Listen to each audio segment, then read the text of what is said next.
It's a very, very simple concept which all of us basically would know, that we have job, we have a competency, and we have a learning. Job is mapped to a competency, competency is mapped to a learning. That's it. In the end, learning drives my job, and that drives my productivity, which is my bottom line. So I'm basically translating a very thick and difficult problem basically in a very simplified manner. It sounds very simple, but all of us know how difficult it is. So we will basically, for the next 25 minutes, I request you to just remember this so that I don't repeat it again and again. Job, mapped to competency, mapped to learning. If you do great learning, you do great job, and you're productive. And you're productive, your manager is happy, your company is happy, he gets a boost, you get a boost, and you are contributing to the organization, and your organization basically is doing great. So now, everybody knows about it. Now I take an example of the employee, and I again say, what's in it for me?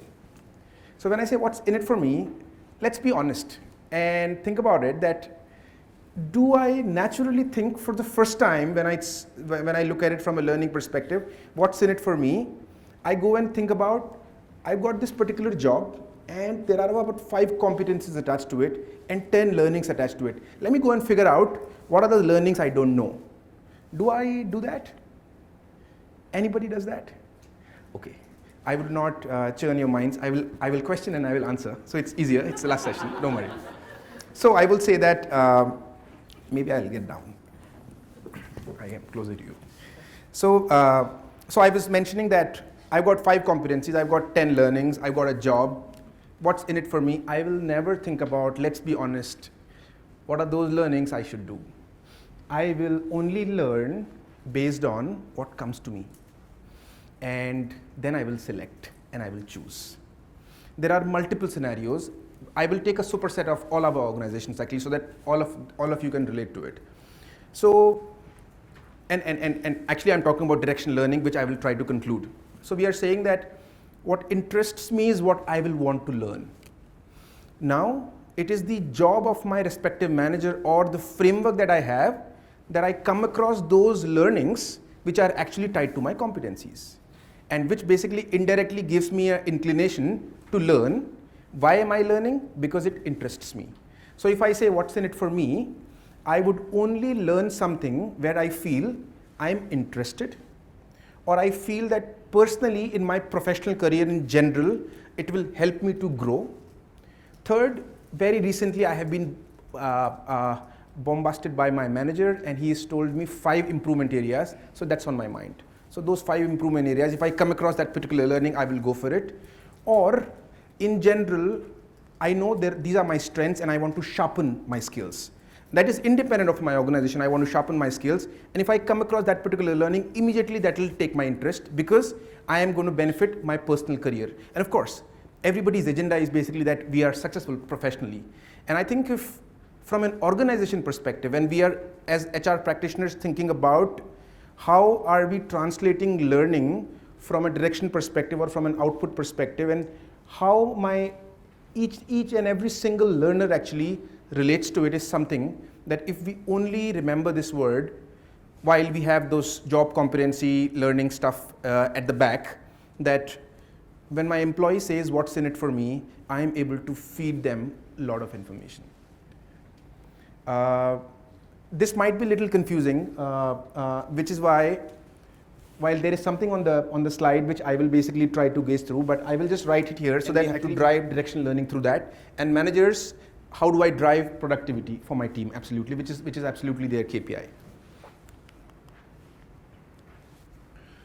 Business and HR leaders report that declining corporate learning capabilities is a serious problem. So again, I basically answered it, and now basically when we apply this particular thought process, we could say that this is the issue and how are we going to solve it.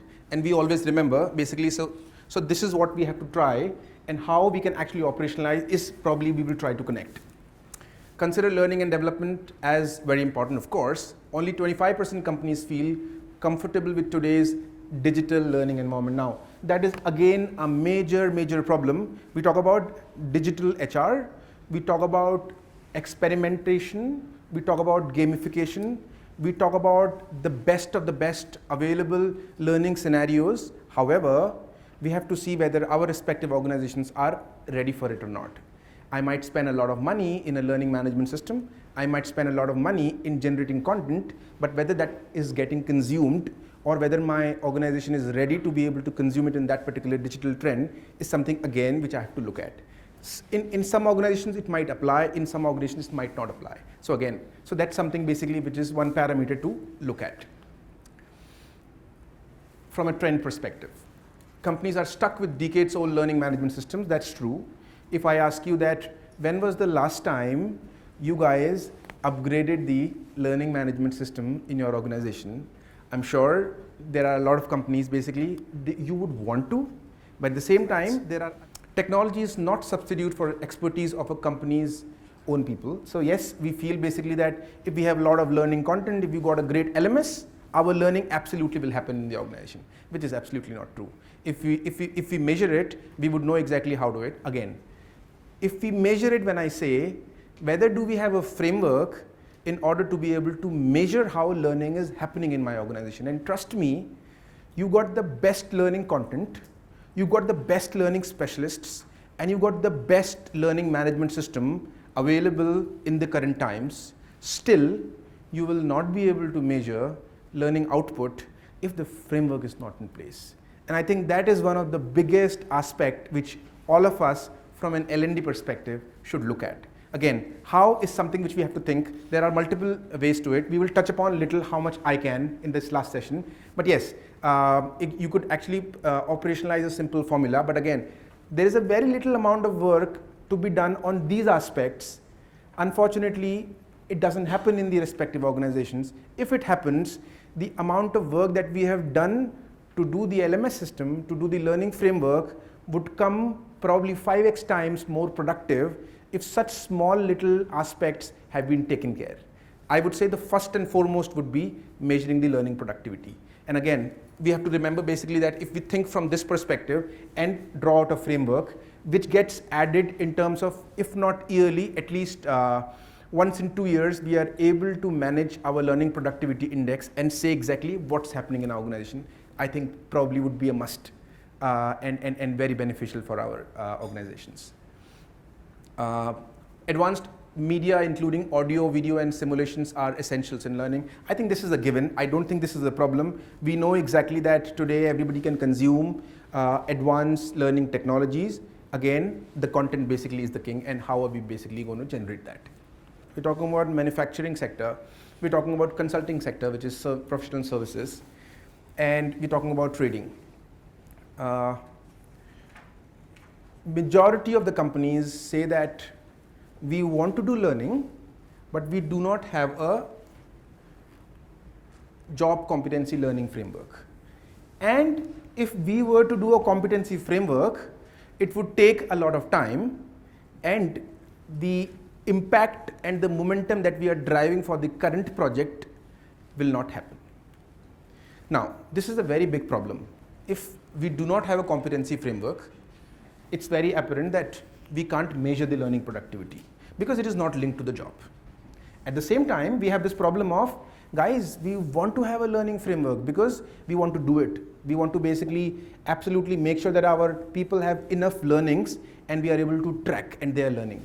So now we have a problem that this is not there,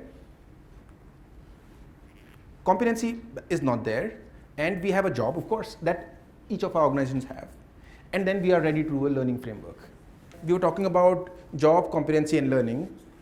We are actually saying that, all right, I do not have a competency framework, that's fine. I might want to develop it in parallel. However, I want to operationalize my learning automation. How will I do it? I will simply say that I've got all the learnings available. It is an absolutely different topic about importance of having the real right content in terms of learning courses in my organization. How am I actually refreshing that? That's something absolutely a different topic. I will try to touch upon a little, but imagine that we have enough high quality learning content available in our organization. However, I do not have a competency framework. I would simply tie it to the description and try and make it a directional learning platform, wherein my learnings are getting pushed by my managers. At the same time, I am drawing a simple peer-to-peer framework where the learnings are getting directed through a feed, where I come across the learnings which I would not have absolutely gone and searched in my learning catalog. So what I'll be trying to do is that there are multiple avenues of directional learning, but the most simplest avenue of directional learning is where I do not have a competency framework, is absolutely tying a learning event to a performance criteria. This is one aspect which I am trying to uncover, again relating to the learning productivity. When I say learning productivity, which is learning output, and no output can be measured unless and until we attach a learning event to a performance criteria. For example, let's say if I have an admin assistant and one of the competency is typing. Now, there could be a course of learning how fast you can type. The performance criteria would be 100 words per minute, and the course would be learning how to type fast. Practically speaking, to the learning is what each of my managers actually would be able to rate the employees and measure the learning output. We have been talking about a lot of that we should have an assessment framework, we should have a lot of psychometric assessments, and the entire framework of having how much assessments we are attaching to the learning, whether the people are able to forget what they have been learning. However, if we just focus on how they attended the learning, what is the format of that, that is absolutely a separate topic. But if we just are able to connect the learning event with the performance criteria, I think the productivity mapping can be done very easily. Do you think that's something which makes sense, or do you feel that it is a very difficult aspect to map a performance criteria to a learning in the absence of a competency framework?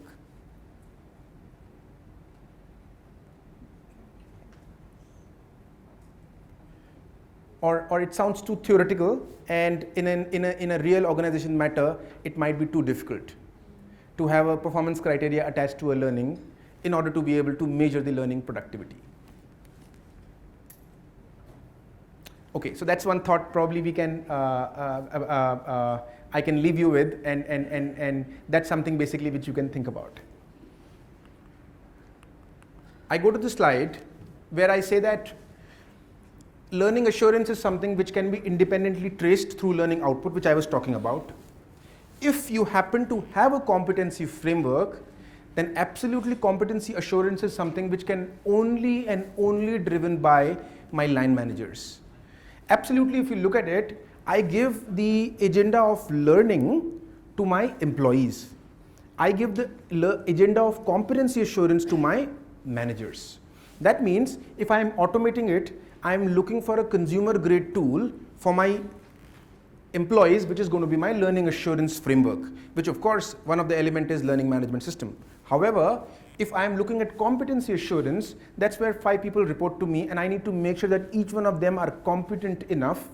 I need to have good data and good analytics and good system in order to be able to constantly rate them, which is again a bigger topic of performance management, review feedback, which Gaurav was talking about today in the early morning.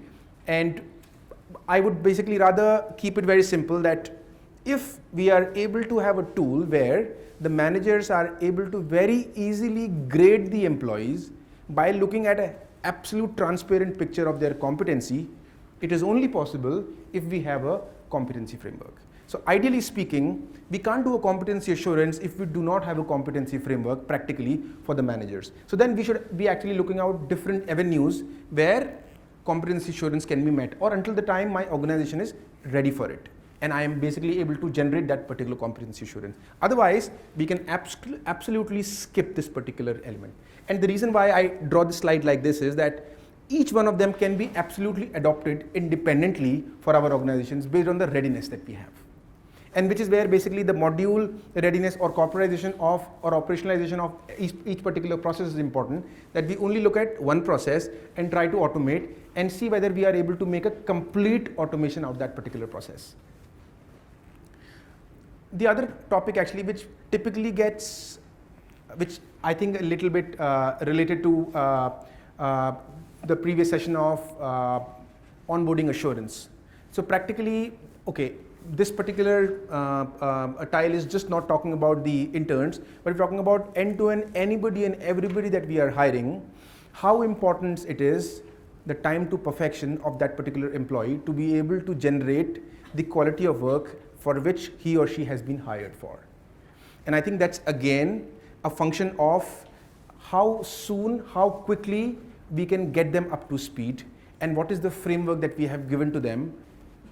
I look at the employee, I click on this particular UI, and I am able to see what are the competencies, and I can just simply check what is the gap. And it automatically generates the learning, and it gets pumped to my learning system where it gets added. Now, practically what's happening is, I am generating this data time and again, where I did this CG exercise on one single employee 4 times throughout an year, and I am able to actually see the learning curve, how it's happening.